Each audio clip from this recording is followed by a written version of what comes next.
Pernikahan yang tak diinginkan. Bab 201. Telunjuk jenderal terarah pada Din. Tiada pria bajingan selain kau, Din Argatama. Kau merebut Azaku. Saya tidak merebut Pak Jenderal Arsyad. Aza takdirku, bukan takdirmu. Apa yang menjadi milikku tidak akan melewatkanku, begitupun sebaliknya. Din tersenyum sinis. Kamu menyesal telah membuang berlian. 19. Kan? Saya yang mendapatkan berlian itu, dan sampai kapanpun saya tidak akan melepaskannya. Kecuali Tuhan memanggilku. Din berbalik badan, tetapi langkahnya terhenti dengan perkataan jenderal. Saya akan berjuang mendapatkan kembali Azaku, Din. Dengan cara apapun. Din tersenyum miring, tanpa berbalik badan. Saya akan menjaga milikku sebaik mungkin, jenderal, dengan nyawaku. Dia lalu melangkah meninggalkan jenderal yang terpaku di tempat, tetapi sekali lagi Din berhenti. Saya juga akan berusaha membebaskan Aleya dengan caraku sendiri, jenderal. Tegasnya dengan lantang. 20. Langit pagi itu masih memancarkan cahaya lembut ketika Azarin menyelesaikan doa terakhirnya setelah menunaikan salat duha bersama Din. Namun, ketenangan yang harusnya dia rasakan sehabis bersujud justru tak hadir. Hatinya gelisah, pikirannya dipenuhi bayangan kakaknya yang terkurung di balik jeruji besi semalaman. Mas, ayo kita ke polsek sekarang, rengeknya sambil meremas ujung lengan kemeja Din. Suaranya bergetar, syarat dengan kecemasan. Din menatapnya, melihat ketulusan dan keteguhan yang tak bisa ia abaikan. Tanpa berkata banyak, dia mengangguk. Baik, sayang. Kita berangkat sekarang. Perjalanan terasa lebih panjang dari biasanya. Jantung Azarin berdetak tidak beraturan, tangannya mencengkeram erat tangan Din sepanjang jalan. Hingga akhirnya, mereka tiba. Begitu pintu ruangan kunjungan terbuka, mata Azarin langsung menemukan sosok yang dia rindukan. Aleya. Wanita itu duduk di balik kayu besi dengan seragam tahanan yang membalut tubuhnya. Namun, ada sesuatu yang ganjil, bukan kesedihan atau kepasrahan yang terpancar dari wajahnya, melainkan ketegaran. Saat pandangan mereka bertemu, Aleya tersenyum. Senyum yang seolah tak mengenal penderitaan. Dek, panggilnya lembut. Langkah Azarin terhenti sesaat. Pandangannya mengabur oleh genangan air mata yang sudah sejak tadi dia. Tahan, Kak Leya. Suaranya nyaris tercekat saat akhirnya dia berlari ke depan, lalu jatuh berlutut di samping meja, meraih tangan kakaknya dengan erat. Namun, Aleya masih saja tersenyum, seolah semua ini bukan beban baginya.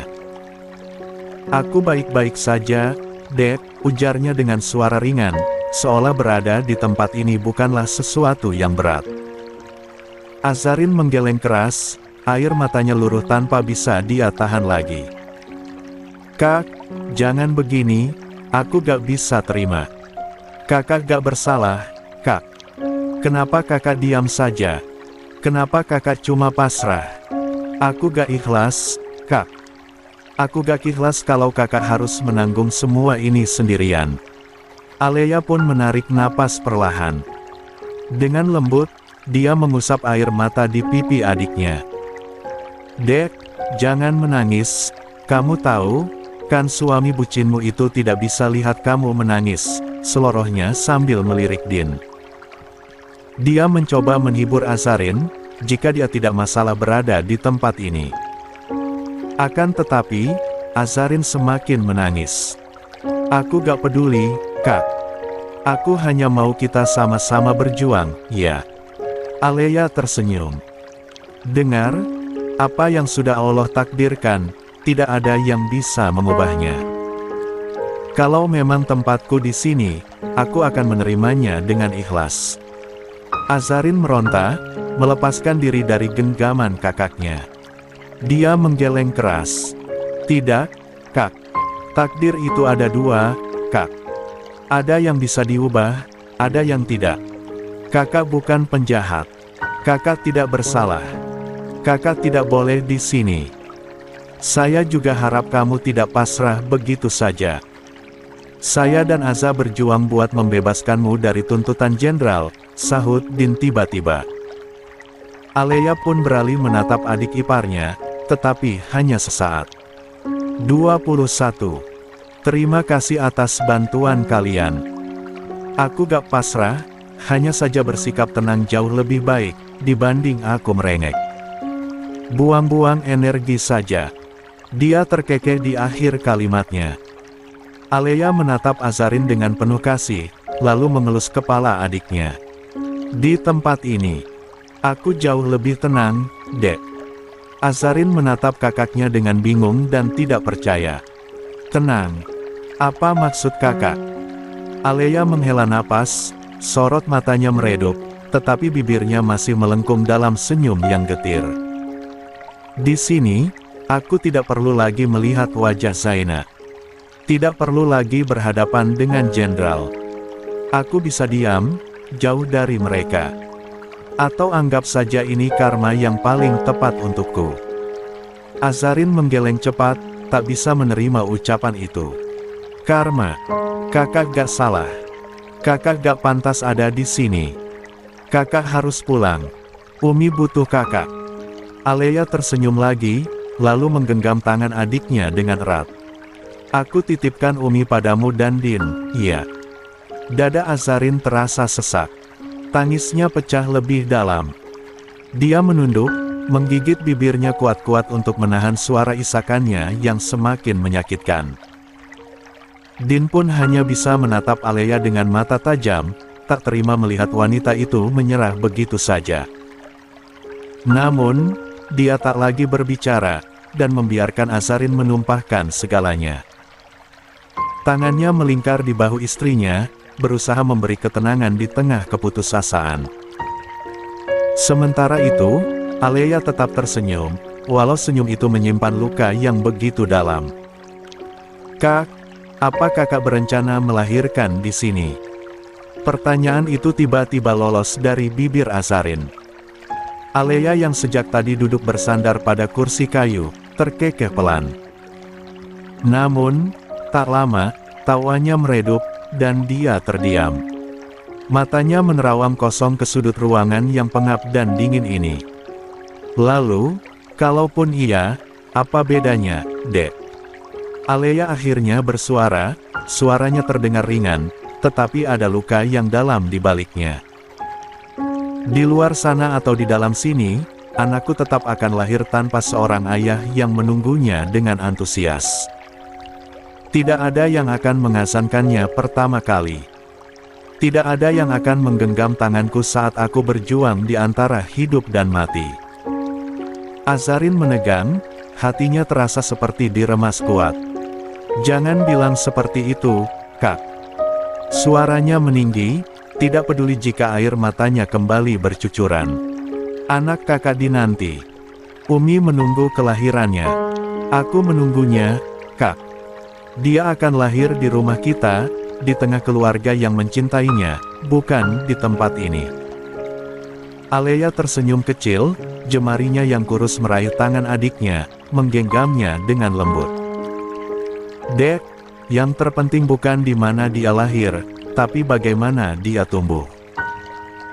Aku mungkin tidak bisa memberinya dunia yang sempurna, tapi aku akan tetap mencintainya, sama seperti Umi mencintai kita, meski keadaan kita dulu jauh dari kata sempurna. Azarin menggeleng keras, tangannya meremas tangan kakaknya, seolah takut kehilangan. Tidak, Kak. Kakak harus keluar dari sini. Anak kakak harus lahir di tempat yang pantas, di tangan orang-orang yang akan menyambutnya dengan bahagia, bukan di tempat seperti ini. Alea menatap adiknya dalam-dalam. Jika itu takdirku, Dek, aku akan menerimanya. Tapi aku tidak akan menerima, Kak. Azarin bergetar dalam isakannya. Sudah kukatakan takdir bisa diubah, Kak. Dan aku akan berjuang sampai kakak bebas. Alea hanya tersenyum, senyum yang menyimpan luka dan ketegaran yang tak lagi bisa diurai.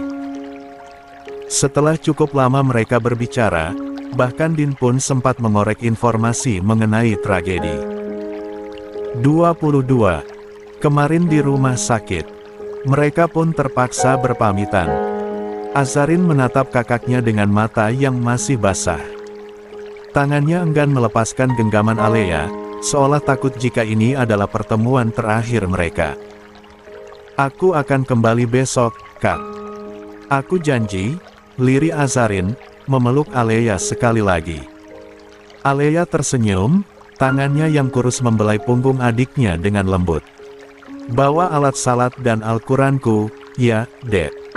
Aku ingin lebih banyak berbicara dengan Allah di sini. Hati Azarin semakin terenyuh. Dia menggigit bibirnya, menahan isakan yang hampir pecah.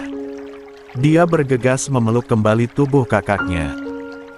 Bawa juga jilbab-jilbab kakak yang langsung pakai, gak nyaman di sini pakai jilbab yang kayak gini, harus dijaga baik-baik pentulnya. Iya, Kak. Apapun kebutuhan kakak, bahkan makanan pun akan aku bawa. Aku gak mau kakak makan dengan makanan yang kurang sehat. Azarin mengusap pundak kakaknya. Jangan menyerah, ya, Kak. Aku dan Mas Din akan berjuang bebasin kakak, ujarnya lagi. Alea hanya diam. Namun, sebelum Azarin benar-benar melepaskan pelukannya, Alea tiba-tiba berbisik lirih, kalau Umi bertanya tentang aku, katakan saja aku sedang mengikuti program kedokteran lagi, agar bisa kerja di luar negeri. Azarin sontak melepaskan pelukannya, lalu menggeleng, tubuhnya menegang. Kak, aku gak bisa bohong pada Umi. Alea tersenyum kecil, meski matanya menyimpan luka. Demi kesehatan Umi, Dek, jangan biarkan beliau cemas. Jangan biarkan beliau merasa gagal sebagai seorang ibu. Apalagi kamu pasti tahu, Umi. Dia akan memohon sama Jenderal, dan Bu Ramlah. Aku lebih gak ikhlas Umi melakukan itu demi aku. Tapi Kak, Umi pasti ingin tahu keadaan kakak yang sebenarnya. Bagaimana kalau Umi tahu dari orang lain? Bagaimana kalau... Ses. Alea menempelkan jari telunjuknya di bibir adiknya, lalu menggeleng pelan. Katakan saja aku baik-baik saja, dan pastikan tak ada yang tahu soal kondisiku sekarang. Katakan juga aku tak pernah marah pada Umi, dan aku selalu merindukannya, tapi untuk saat ini, biarkan beliau percaya bahwa aku sedang mengejar mimpi yang dulu pernah tertunda. Jemari Azarin mencengkeram baju kakaknya dengan erat. Bisa gak sih, fokus mikirin keadaan kakak dulu sekarang. Soal Umi itu jadi urusan aku. Jangan mikirin siapapun dulu, Kak. Kakak juga sedang hamil. Alea tertawa kecil, lalu menangkup wajah adiknya, mengusap lembut pipinya yang basah. Karena aku sudah cukup egois di masa lalu, Dek. Kali ini, biarkan aku menebusnya. Azarin tak sanggup berkata-kata lagi. Dia kembali memeluk Alea lebih erat, seolah ingin menyampaikan bahwa dia tak akan membiarkan kakaknya menanggung semua ini sendirian. Azarin melangkah keluar dari ruang pertemuan dengan langkah yang goyah. Tangannya menggenggam erat tangan Din, seolah mencari pegangan di tengah guncangan emosinya. Di sampingnya, Din tetap diam, tetapi sesekali melirik istrinya, memastikan bahwa dia baik-baik saja. Namun, sebelum mereka benar-benar sampai di pintu keluar, langkah mereka terhenti serempak. Tatapan mereka bertemu dengan dua sosok yang baru saja masuk, Jenderal dan Bu Ramlah. 23. Dada Azarin langsung mengencang. Napasnya tercekat, seakan ada sesuatu yang mencekik tenggorokannya. Setelah sekian lama, akhirnya dia kembali berhadapan dengan mantan mertuanya. Sorot mata Bu Ramlah tetap sama, dingin dan penuh penghakiman. Sementara Jenderal, seperti biasa, berdiri dengan aura dominasi yang menekan, bibirnya melengkung sinis. Tubuh Azarin menegang tanpa sadar. Bayangan masa lalu seakan berkelebat di benaknya. Rasa sakit, luka, dan ketakutan yang pernah mengikatnya kembali menyeruak dari tempatnya bersembunyi.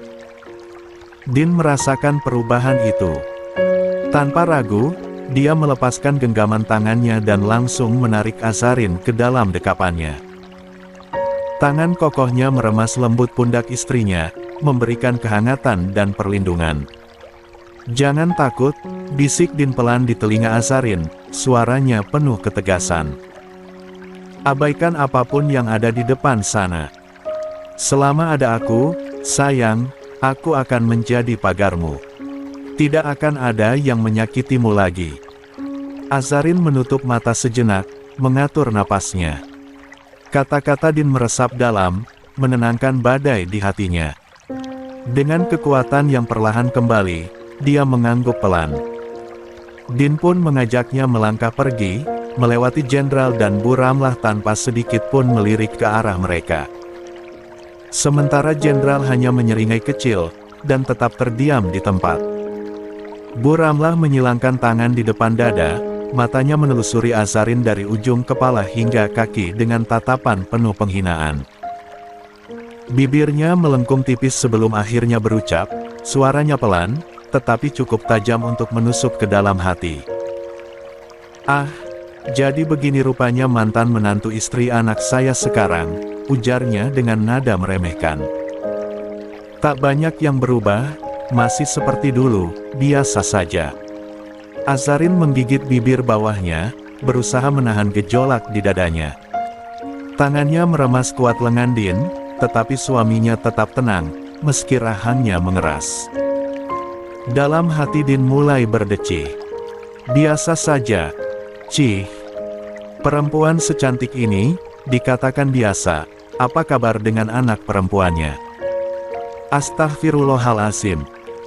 Bu Ramlah kemudian mengalihkan pandangannya ke arah Din, menatapnya dari kepala hingga kaki dengan ekspresi seolah sedang menilai sesuatu yang rendah. "Oh, ini rupanya suami barunya, iya." Nada suaranya dipenuhi ejekan.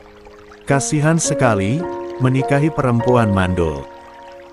Azarin merasakan dadanya semakin sesak, tetapi sebelum dia sempat berkata apapun, Bu Ramlah kembali bersuara, kali ini dengan nada lebih tajam. "Tapi memang itu harapan saya sejak dulu," lanjutnya dengan seringai penuh kemenangan. "Supaya Azarin tidak pernah merasakan jadi seorang ibu, seperti anak saya yang kehilangan bayinya, karena ulah perempuan gila itu." Tatapannya kini beralih ke arah pintu pembatas antara area kantor dan area tahanan, seolah ingin menusukkan pedangnya lebih dalam. Namun, sebelum ucapan itu semakin melebar, Din melangkah maju, berdiri tegap di depan istrinya, menatap tajam ke arah Bu Ramlah. Matanya gelap, penuh amarah yang dia kendalikan dengan sekuat tenaga. "Cukup." Suara Din rendah, tetapi berwibawa. "Jaga ucapan Anda, Bu." Bu Ramlah mendengus kecil, tetapi sebelum dia bisa menyela, Din melanjutkan, suaranya tenang, tetapi penuh tekanan. "Pernikahan saya bukan sekadar tentang keturunan. Pernikahan ini adalah rumah untuk pulang, tempat kami berdua berlabuh, dan pintu menuju surga. Anak hanyalah titipan, bukan tolak ukur kebahagiaan atau kehormatan seorang istri." Azarin tertegun, hatinya mencelos mendengar bagaimana suaminya berbicara dengan penuh keyakinan. 24. Din menatap tajam Jenderal yang sejak tadi diam dengan tangan mengepal. Senyum kecil muncul di bibir Din, tetapi bukan senyum ramah melainkan senyum penuh kemenangan. "Dan satu hal lagi. Jika Azarin begitu hina di mata kalian, lalu kenapa masih ada seorang laki-laki yang terus mengejarnya, bahkan setelah menyia-nyiakannya?" Matanya menajam menatap Jenderal. "Jangan-jangan, justru kalian yang tidak bisa melepaskan berlian yang pernah kalian buang." Bu Ramlah yang tadi begitu pongah, kini tampak kehilangan warna di wajahnya. Tatapannya sedikit bergetar, tetapi dia tetap berusaha mempertahankan gengsinya. Namun, Din hanya menatapnya dengan sorot tajam penuh perhitungan, bibirnya menyunggingkan senyum tipis yang lebih mirip ejekan.